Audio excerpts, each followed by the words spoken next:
Jadi hari ini Bank Islam bekerjasama dengan UTM dan juga LKIM yang mana kita telah melengkapi 21 booth nelayan dengan solar PV.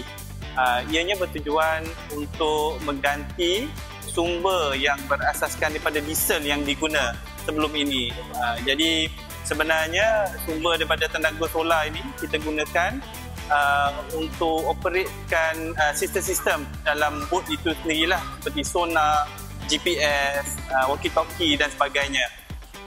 Jadi Bank Islam telah memperuntukkan untuk program ini sebanyak lebih daripada RM100,000 ya, untuk melengkapkan solar PV kepada 21 booth nelayan yang terlibat di Mersing ini. Jadi kami amat berharap agar ianya memberi makna kepada para nelayan, selain daripada memberikan upayaan kepada mereka untuk mengurangkan perbelanjaan, ya, kerana untuk projek solar PV kepada booth nelayan ini kami anggarkan mereka akan dapat menjimatkan dalam RM150 sebulan bagi setiap booth.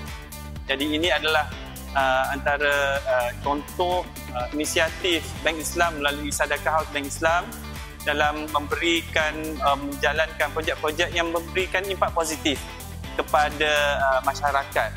Jadi saya berharap agar orang ramai terus memberikan sokongan kepada Sadaqah House Bank Islam agar kami dapat memberikan ataupun mengadakan projek-projek yang memberikan impak positif kepada masyarakat.